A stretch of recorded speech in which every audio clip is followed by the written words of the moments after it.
as we were talking, Ritesh has done a successful exit to, Oyo very early on. So one of the things is, I know Ritesh, you were kind of building a great company. What made you feel that this is the right time, right? And what made you feel that instead of going the long haul, this is the right thing to kind of do at this point of time? Is it personal? Is it more venture VCs driven, or is it more like opportunity driven?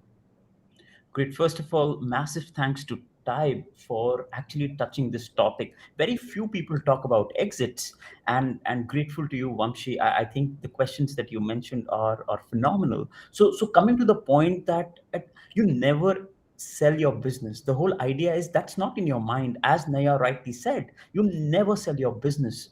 You start a business with a vision that you're going to go IPO, and IPO is just the brink of the journey, and you will eventually build an extremely large business.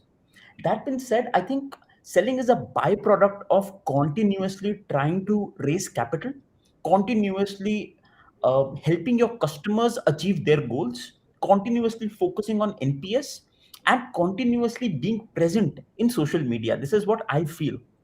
Like example, we never thought that we will exit the business so quickly. It was hardly, I think, 2 years and some 5 6 months from the time I registered the company to the time that we signed the term sheet for selling the business to Oyo. So I personally never thought that we will do that, but we always wanted to raise capital.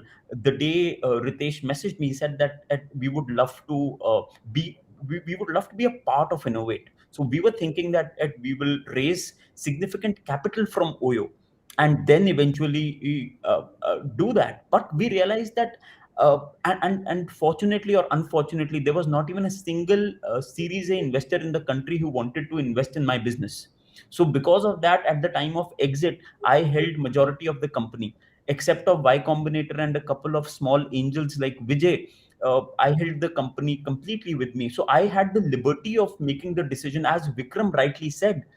At times, having a Series A investor on board, his aspiration, because the aspirations need to be completely aligned, especially for making that decision for exiting your business. Apart from that, one last thing which I would like to put here is that entrepreneurs need to be very clear about why do they want to sell, and they need to be very clear in what form do they want to sell. Today I can openly say that the world's largest co-working player back then offered us a valuation which was some 2.5 times of what we got from the current suitor. But we were very clear, we wanted to do an all cash deal. We do not want to have we did not want to have stocks, and that's not because those companies aren't great. They're amazing companies. I'm a massive believer in all these companies, but it's a personal choice that at what kind of an exit do you want to have, what kind of and also while exiting, it should not be only the founders who benefit out of the exit. It should be especially the employees of the organization. Now this is very interesting. 28% of M&As are successful in the past 50 years of histories of M&As happening, and there's massive layoffs when these kind of deals happen. So ensuring the right interest of the customers, of all the stakeholders, especially your employees, is extremely important while making that decision. And I was very clear that I do not, because while when you sell a business, there's a lot of lock-in on the founders. I was very clear, I would rather have a smaller valuation but not give a lock-in more than 6 to 8 months.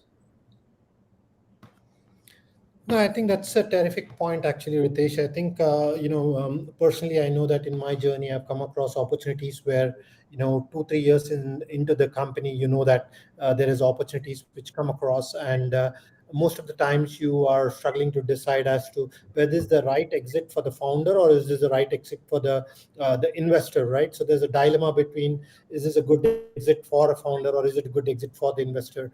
I personally felt that those opportunities.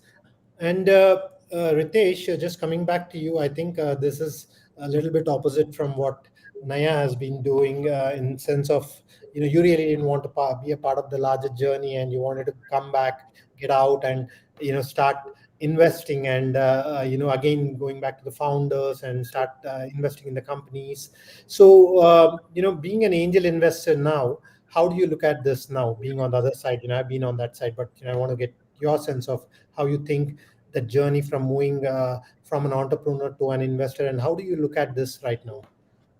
So from my standpoint, calling in, I tend not to call myself an angel investor because the quantum of capital that I invest is so small that that it will truly not make any sense for the founder to take my capital.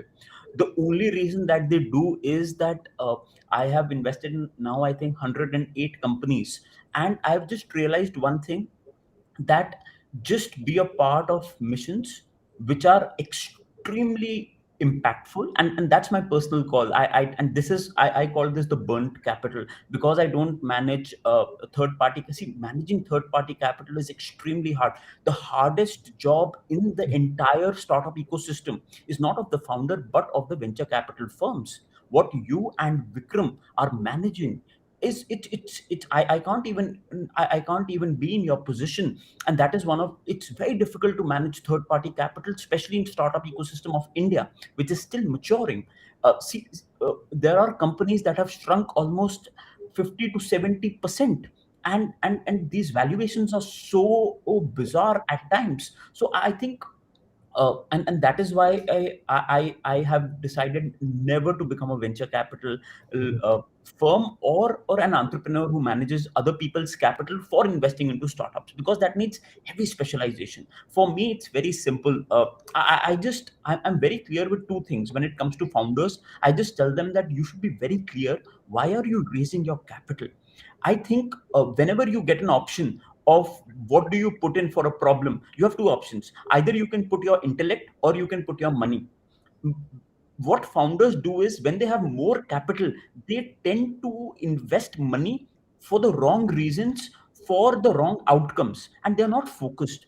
I think that is extremely important. You should know whether you are raising capital for building an MVP, because the capital that you need to build an MVP is non-hostile capital. And that is where small entrepreneurs like me come in, who say, "Yeah, we will invest, say, 15 to 25 lakh rupees, and we don't care about the return. We have a horizon of 25 years." And that is why I was the first angel investor in Joe Stocks. I think I invested at a 1.5 crore valuation, and this was like 2014. And now Dell and a lot of partners are buying my equity, I think, at a bizarre valuation. That is why I was the first angel investor in Pepper, and now someone is buying my equity at a 500 some CR valuation. So I've realized one thing: the only way to raise capital correctly, I know I'm short of on time, just 30 seconds, is know that what kind of capital do you need for that specific journey, for building a PMF, and be very clear on your unit economics.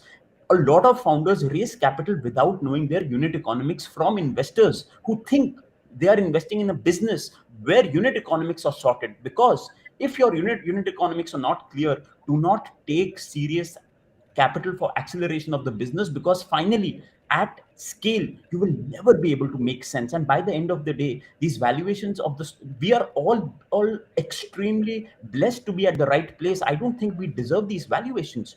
We are talking about valuations which are hundreds of crores, thousands of crores.